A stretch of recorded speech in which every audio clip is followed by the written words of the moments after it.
Hello and welcome to the table, Baldurs Gate and DND friends. Grab your favorite drink, kick back and relax, and join in as we cover a modded subclass and a special character build for tonight's session. We're going to be looking at the Aberrant Mind Sorcerer subclass, which is an official D&D 5th edition subclass that is brought to the game by the wonderful and unique mod author Habsglim. Thank you so much to you for bringing this class to life and also using all of the in-game mechanics to really flesh it out and also make it both thematic and roleplay unique. So what the Aberrant Mind Sorcerer subclass is it's basically kind of like a psychic build, utilizing a lot of mind psychic damage and also a little bit of illithid powers as well. To quote the mod author, an alien influence has wrapped its tendrils around your mind, giving you psionic power. You can now touch other minds with that power and alter the world around you by using it to control the magical energy of the multiverse. Will this power shine from you as a hopeful beacon to others, or will you be a source of terror to those who feel the stab of your mind and witness the strange manifestations of your might? So basically, after reading that description, it kind of feels sort of like a Mind Flayer build or very Lovecraftian-esque. And side note, I am quite the Lovecraft fan myself. I absolutely love the Cthulhu mythos, and also The Shadow over Innsmouth is one of my personal favorite stories from Lovecraft himself. Basically, you're going to be using a lot of mind control with this class, lots of manipulation as well, and causing fear to your enemies too.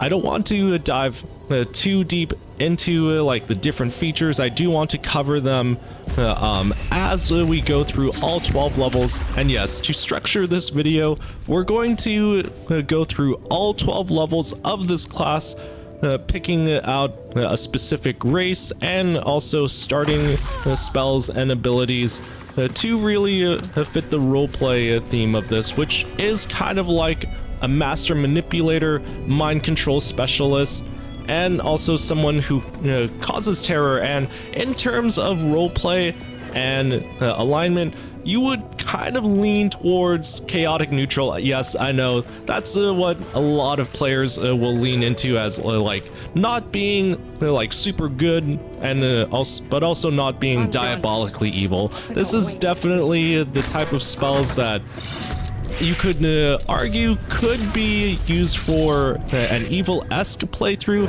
due to the fact that yes, later on as you level you get to summon Beholderkin, and also using like kind of questionable spells and abilities and features to essentially dominate your enemies, cause fear, and essentially control the battlefield. And this is really good for a Dark Urge build if you really want to go that deep as well. But without further ado, let's go through the starting race, class, and also features before we get into the deeper levels too.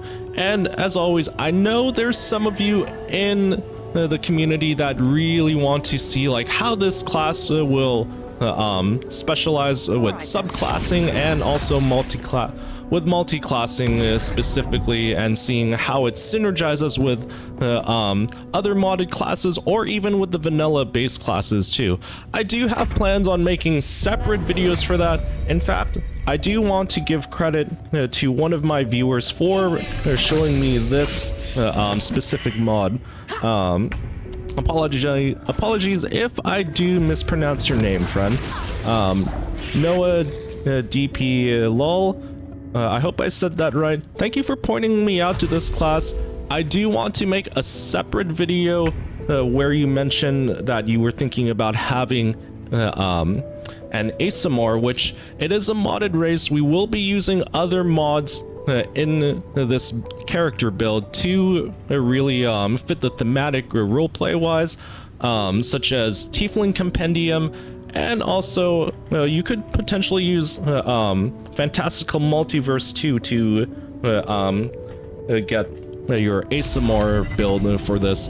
But like I said, that is going to be a completely separate video dedicated to multi-classing it potentially with a paladin, seeing as both use charisma as their casting modifier.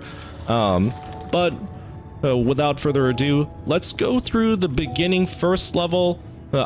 This will be one of my more in-depth videos, so apologies if this is a bit on the lengthy side. I do want to showcase everything that the mod author has in this subclass, just as a little thank you to them and dedicating it to them for their hard work too.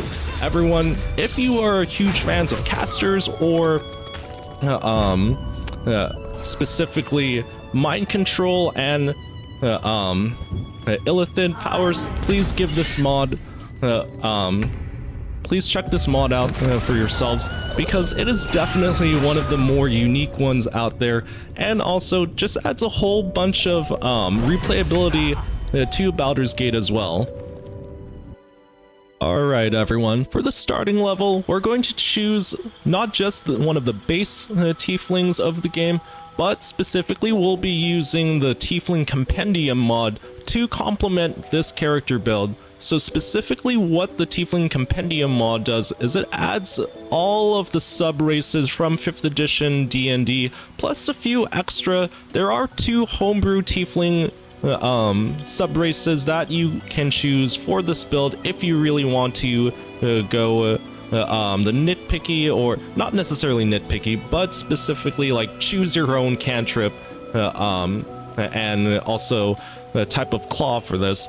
But essentially it just adds a whole bunch of flavor to the Tiefling race, and also yes, it is lore friendly. A side note, I will say that most of the mods that I try to use are lore friendly. Some of the subclasses and modded classes may not be lore friendly, but like I said, I do love covering different types of classes and different things to really spice up character builds for this. And the Glacia Tiefling will be doing just that. So a little bit of lore with the Glacia Tiefling is they are descendants of the cunning daughter of Asmodeus himself, the Prince of the Nine Hells, and befitting of her guile, these tieflings are blessed with magic suitable for deceit and wily misadventures. So Glacia, she's kind of like the trickster type of devil, and this is best represented with the cantrips of Minor Illusion, creating a copy of yourself for enemies to investigate. Basically just a minor distraction, nothing too overpowered here. And also, you're not going to be hopefully in melee too much, but you have the Phantasmal Claws action as well, which does 3 to 6 damage. Concentrate the extrasensory energy in your blood into clawed fingers and lashing out at the enemy. Like I said, this is mainly for flavor and roleplay wise, and also we'll be getting other features as well as we level up. Yes, all of these Tiefling sub-races have different spells that they learn once they level up, and specifically with Glacia, at level 3 we'll learn Disguise Self at will, and also at level 5 we'll learn Invisibility, both of which are useful spells, maybe not in terms of damage output, but in terms of gaining a different kind of advantage over your enemy. And that's the thing with this character build is, yes, you'll have the chance for outright damage with your psychic attacks, but also deceit and manipulation, and really just subtly trolling your enemy. That's one of the best ways I can describe some of the later features with this class. But of course, you'll be using the Aberrant Mind Sorcerer subclass. The Mind Flayer tadpole that has wrapped its tendrils around your mind is unnaturally powerful. Will this power shine as a hopeful beacon? Oh, yeah, I basically mentioned that in the beginning too. But for cantrips, you'll have Mind Sliver, which does 1 to 6 damage, drive a disorienting spike of psychic energy in the target's mind, subtracting 1d4 for the next saving throw. And also for our spells, we'll have Arms of Hadar, dealing 2 to 12 damage. It is necrotic, not technically psychic, but also it prevents our enemies from using reactions. And also we'll have Dissonant Whispers of 3 to 18 damage, frighten a creature, and they'll have disadvantage on ability checks and attack rolls for 2 turns. As for the other subclass features, we'll have Psionic Spells. Learn additional spells at level 1 when you pick this class. At levels 3, 5, and 7, and 9. Beginning at 6th level, you can cast these spells expending a spell slot as normal or spending a number of sorcery points equal to the spell's level. And Illithid Hunger. When you land a critical hit against a creature, that creature and any nearby enemies must succeed a wisdom saving throw or become frightened until the end of their next turn. As for some of the other cantrips we'll have, 2 really just fit the theme. It's like I should have said this before too. I've said this in my other videos, but I really want to just fit more of a roleplay thematic build and try. There might be some min-maxing with this character creation, but at the same time, it's really just sticking to what this character should be all about, which is using a lot of psychic base spells or any other spells that are and cantrips that come remotely closely related to it. But we'll also be having friends to gain advantage on charisma checks against any non-hostile creature. This is going to be mostly used for roleplay purposes. Booming Blade, it is more so of a melee-esque attack, striking a target with a melee weapon and surrounding them with booming energy that will detonate to 1 to 8 thunder damage if they move. You could kind of pair it with Gust, Gust or shoving your enemy aside, and you could like kind of force them to try to close the distance on you and thus deal damage to them that way once they move to attack you. But also Mage Hand is pretty useful here too, to manipulate the world around you. As for the specific spells we'll have to complement the other ones that are featured with our sorcerer subclass, I like using Chaos Bolt, hurling a mask of chaotic energy that deals one of the many types of damage. You'll get potentially 3 to 22 psychic damage. And also Magic Missile, it's just a good all-around spell to have in the early stages of the game and not having to worry about missing with it. For the background, I personally like going with Criminal because you'll get plus skills to Deception and Stealth, and basically like it's kind of you're like a mastermind criminal, or you could say like your background is of like a schemer. And also putting your ability points will reflect this too. Dexterity, have it up to 15 or 16. I personally like having Charisma dumped into 17, the max amount, just because thinking ahead, once you level up to level 4, you'll want to choose the feat of gaining 2 ability points. So the 2 ability points you get at that level, you'll dump into Dexterity and Charisma, giving you an overall Dexterity of +3, Charisma at a respectable 18, which is a +4. Wisdom and Intelligence you'll leave alone. The rest of your ability points you'll put into Constitution. You're not going to be super squishy, but also you'll want to play a little bit cautiously too, since you won't have too much health in the beginning. And also Strength you'll be taking points away from. You're not going to rely on that too much, to be honest. You're going to be kind of more of like a behind the scenes sort of caster and manipulator. So for skill proficiencies, you'll have Stealth at a respectable +4, Deception, Intimidation, and Persuasion. All 3 of those will be at a very good +5. Like I said before, this is more so about roleplay and also kind of fitting a specific theme of a character too. Plus also metagame wise, these three will be used quite a bit for certain dialogue. Alright friends, when it comes to personal equipment, just like my mods, they are available if you want to choose these specific items, if you want different ones, or if you have a better min-max option for your psychic builds. Please let me know in the comments your specific choice of equipment and weapons.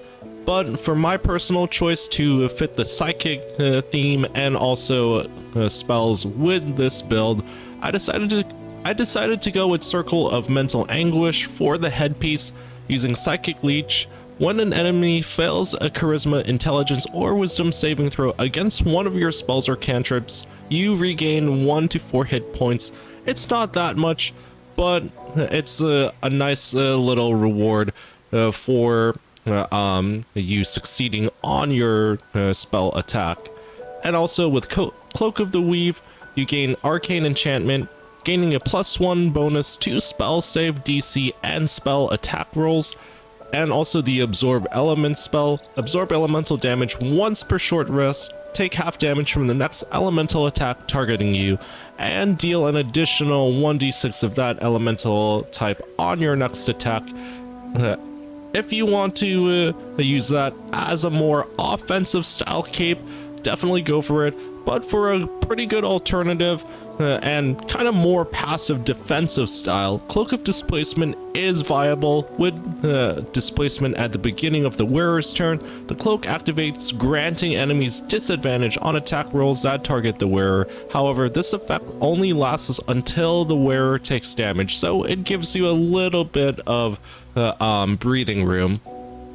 For the main attire though, you'll want to be using Potent Robe. This is a robe that I highly recommend for pretty much almost any spellcaster out there. Gregarious Caster, cantrips deal additional damage equal to your Charisma modifier, hence going back to why we put so much of our points into Charisma at the beginning of the game, and also well liked and well fortified.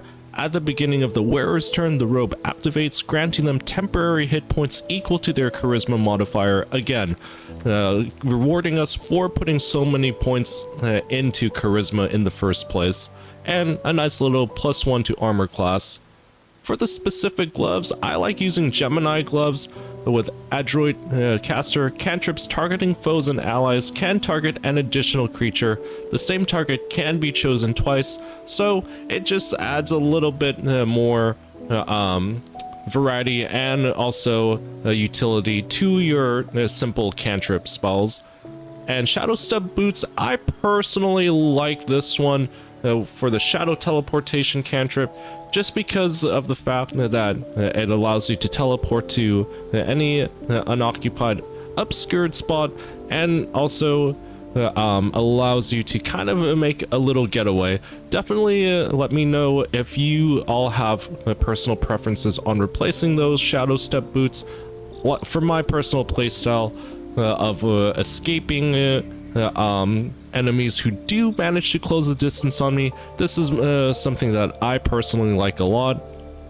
Synaptic Needle Amulet is a good amulet to have on you, and fitting the psychic build of 8 to 17 damage with mind tax, cleave into a charmed or frightened foe's brain tissue and invigorate your body with +7 temporary hit points. This is actually really good and very powerful for a cantrip as well. It's definitely something that I'll definitely be using for this character quite a bit as an opening spell, and also Ring of Free Action. It's just really nice to have Unwavering, ignoring the effects of difficult terrain, and you can't be paralyzed or restrained. Gives you a little bit of freedom to keep casting your spells without getting stopped by being paralyzed or restrained. And also Risky Ring. This is kind of a questionable one here too. Just because you gain advantage on attack rolls but receive disadvantage on saving throws. Again, kind of fitting with the offensive and aggressive playstyle of the psychic damage dealer. And when it comes to alternatives or amulets, if you don't want mind tax, you can have Spell Savant Amulet, gain additional level 2 spell slot, Spellcrux Amulet, which restores any expended spell, and also Lofty Sorcerer's Amulet, tapping deep into your magical bloodline to increase your sorcery points by +1. So these three are potential viable alternatives if you want to switch them out one over the other. But also, as always, let me know your personal favorite amulets and also rings too. As for the specific staff, I really like Staff of Spell Power, Arcane Enchantment, gain a +1 bonus to spell save DC and spell attack rolls. Arcane Battery, alleviate the arcane burden of spellcasting with the power of the staff. The next spell you cast doesn't cost any spell slots. Weapon Enchantment +2, and that's basically the equipment and weapon that I have for this caster.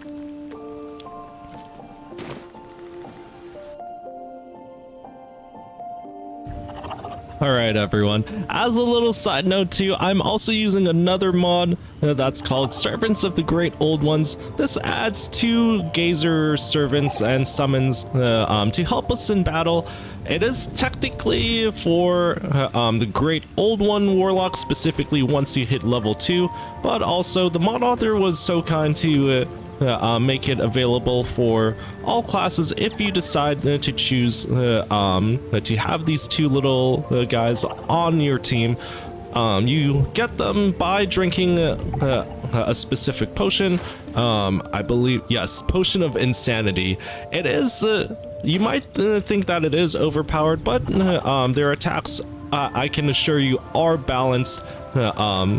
As seen in the beginning of the video too. I personally like this to fit like the flavor, and also they kind of make for useful distractions too. It almost makes me want to say that this class can definitely solo, or it's, you know what I mean, essentially, like kind of like just your summons, your main beholder summon too. It's almost like you're a psychic Pokemon trainer too, in a sense. It like I said before, with this specific mod, you can choose to include it with alongside this Aberrant Mind Sorcerer build. If you think it's too overpowered, do let me know in the comments too. But also, this is just a really nice, unique looking mod to have. Alright everyone, now comes down to the nitty gritty leveling of all 12 levels solely in this class. And like I said in the beginning, we will make separate videos multi-classing, synergizing this class with other modded classes and also with vanilla base game classes to create even more unique builds. But as a little thank you and also a dedication to the mod author themselves, we're going to go through all 12 levels just to see every single feature that is available to us. So at the second level, we unlock level 1 spell slot and gain 2 sorcery points, along with creating sorcery points and creating some spell slots. And for the passives, personally for me, I like having a distance spell and extended spell to extend the duration of specific status effects, and also having our spells reach farther targets. It's kind of a nice way to like not necessarily close the distance, but to catch escaping or evasive enemies. Now for the spell here, you can choose whichever one fits your playstyle. For me, Sleep, it's going to be my personal choice on this spell slot here, just because of the fact that putting your enemies to sleep, that's always nice to like take out an enemy early in the fight, or to essentially grant yourself extra control.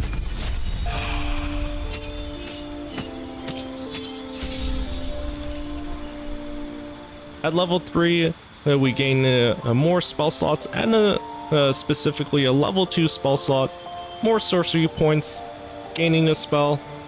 For here, I personally like using Crown of Madness or potentially Blindness as well to cause enemies to either go crazy or to essentially attack their allies. I personally like using Crown of Madness to essentially cause even more chaos. This is essentially what this build is anyway, just causing absolute mayhem on your enemies.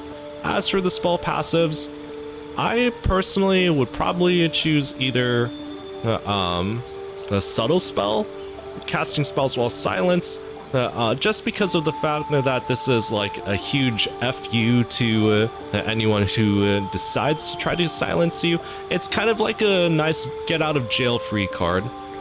And also for the race gains here, since you're a Glacia Tiefling, you'll be able to disguise yourself at will, only costing an action. Replacing spell, you can choose which one that you want to swap in and out. I personally like keeping them as is.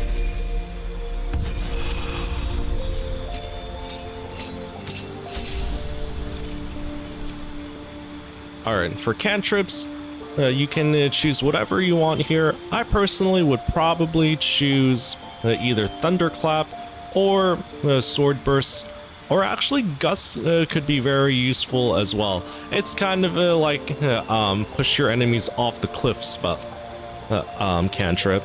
As for the spell choice here, go ahead and choose Blindness or Hold Person to fit the thematic, or actually Mind Spike could be really useful here too. Breach a creature's mind, possibly preventing it from hiding and granting it no benefit from being invisible. This is pretty good in the late game as well. Shatter is also pretty good for the thematic purpose as well, but it is technically Thunder, so I think Mind Spike would be a better choice here for roleplay wise.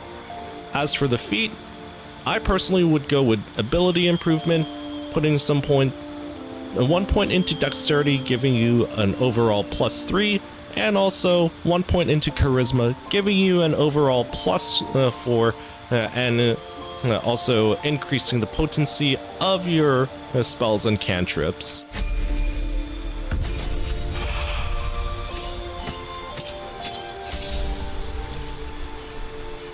Alright, we gain a level 3 spell slot, more sorcery points, and also spells of Hunger of Hadar, dealing 2d6 cold and 2d6 acid. Creatures within this black sphere are blinded and take damage at the end of their turn and start, and also fear. Targets drop everything and become fearful, having disadvantage on ability checks and attack rolls. For the spell choice here, having enemies abound is a nice little touch to have them attack even more and more of their allies, and really just giving them like a screw you moment, or also potentially slowing your enemies down. It's going to be a cop-out saying of mine as we level up, but just choose whatever fits your specific playstyle too.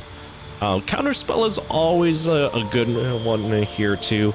I personally would probably go with Enemies Abound, just causing more madness as you level up.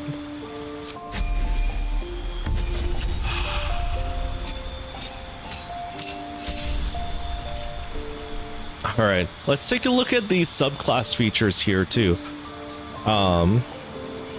Let's see, learning new psionic spells and psychic defenses, gain resistance to psychic damage, and you have advantage against being charmed and frightened. For your extra spell here, Hypnotic Pattern is a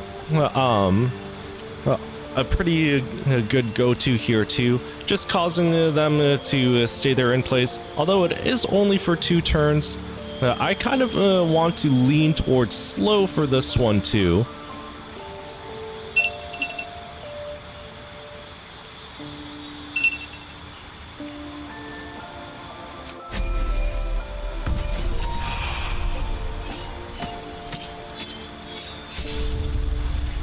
Alright, we gain some more spells here too. I'm really looking forward to this one. This one here, Evard's Black Tentacles. It's 3 to 18 damage. Tentacles sprout from the ground, turning the area into difficult terrain, attacking and smothering creatures within. Very eldritch horror, very Lovecraftian. Now, this right here, summoning a Beholderkin, is incredibly Lovecraftian, and also it gives you like a very powerful summon to fight alongside you in battle at this point in the game too. Call forth a Beholderkin that can cast Eye Ray. It has a starting health of 40 HP and increases by 10 for each spell level above the 4th. This is going to be a very powerful and useful feature, and we get Psionic Sorcery 2 here. When you cast any of the spells gained from your Psionic Spells feature, you can cast it by expending a spell slot as normal or by expending a number of sorcery points equal to the spell's level. Now for the spell choice here too, choose either Charm Monster. Dimension Door is always a pretty good one. Dominate Beasts. This is definitely something that you could use for or against monsters. Psychic Lance is always it's a pretty good offensive style attack too. Unleash a simmering lance of psychic power at a creature, possibly causing it to be incapacitated. On save, target still takes half damage. Let's see here. It's very tempting to go with Psychic Lance. I do like the idea of taking control of monsters and gaining control of enemies and forcing them to fight alongside you. I'm gonna go with that one for now. Kind of give our Beholderkin buddy an extra friend to fight alongside with, along with our 2 Gazers as well. Alright, we gain some extra sorcery points, a spell, and also, as for the feat, Mage Slayer does seem very tempting here. When a creature casts a spell within melee range, you have advantage on any saving throw against it, and you can use the reaction to make an attack against the caster. Enemies you hit have disadvantage when making saving throws to maintain their concentration. I'm very tempted to go with that one, honestly. At level 9, we gain the spells of Dominate Person, forcing enemies to fight alongside us, and also Telekinesis is going to be another spell, and being able to like throw it, it is sounding a little bit redundant to like throw people around. For the spells here too, I like potentially Hold Monster or even Planar Binding. Planar Binding, I might choose this one, especially with the fight against Raphael.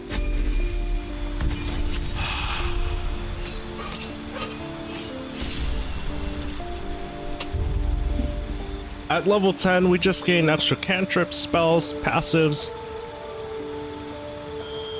For the cantrip here, I'd probably use Thunderclap. The previous passive we got to of heightened spell with extended spell, that's going to increase the distance of it. But also, actually, I think I'd probably go with Sword Burst for like the extra higher damage potential there too. As for the specific spell here, I would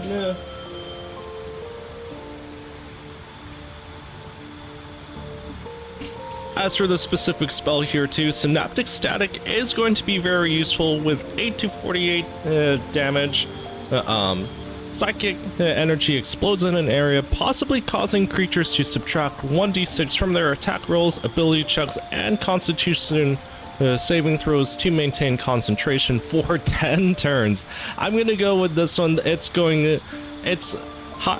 It's a very high damage potential, and also the fact that you're going to be taking points away from your enemies from actually making successful attacks against you. That's going to be incredibly powerful. Heightened Spell could be very useful here too. Twin Spell is also pretty good too, but it is specific for cantrips.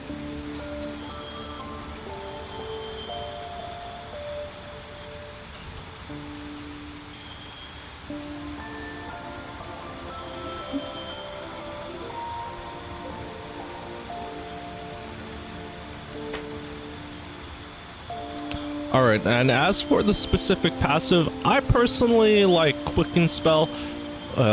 Spells that cost an action, cost a bonus action instead. I personally like this just because it essentially means that you can dish out twice the amount of actions there too. Basically, it costs just use one spell and then follow up with a second spell too.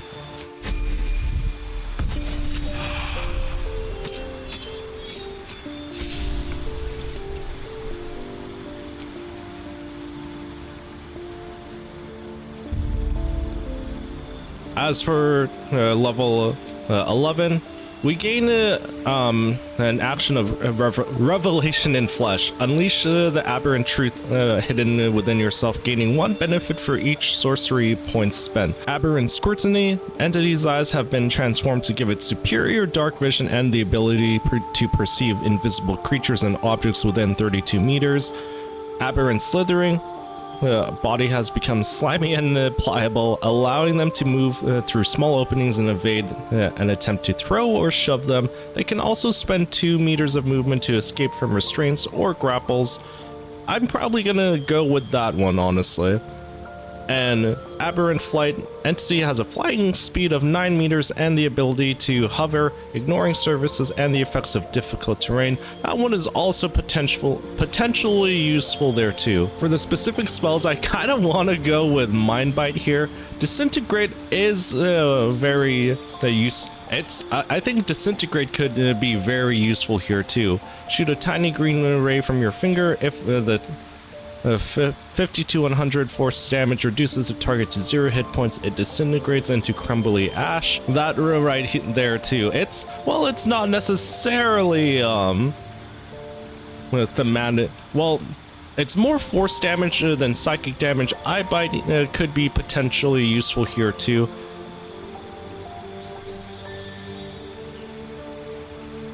Flesh to Stone is also good, but it only turns enemies to stone temporarily. Eyes become black corridors, walled in teeth. Your gaze capable of inflicting dread, sickness, or putting creatures to sleep. We have a lot of status effect spells already, so I almost want to go with Disintegrate. You can justify Disintegrate as essentially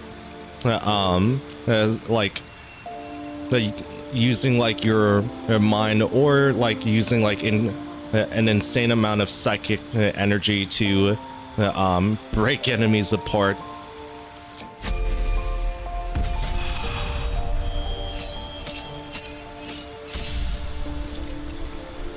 Alright, we gain more sorcery points here, and also we get to choose a new feat here too.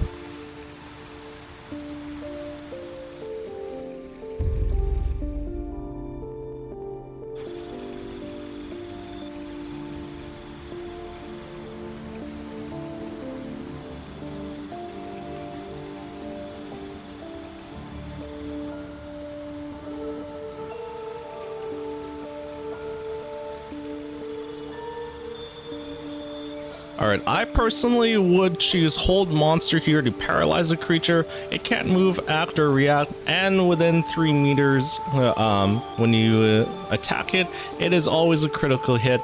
That's always going to be a really good way to like incapacitate like some of like the most difficult bosses here.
Alright, now this is a bit of a cop-out here for the feat choice, but I would personally choose Lucky, gaining 3 luck points, which you can use to gain advantage on attack ability or saving throws,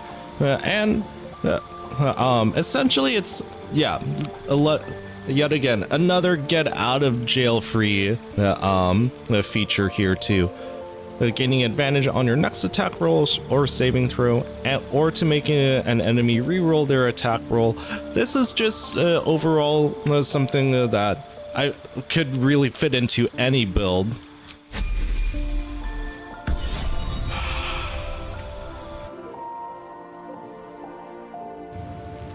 Alright friends, that's it for this unique character build and the modded class showcase. Let me know in the comments if you would choose different spells, abilities, or overall equipment, or anything that you would change with this specific character for your personal playstyle, if you want to roleplay differently, or if you want to really go all in on the min-maxing.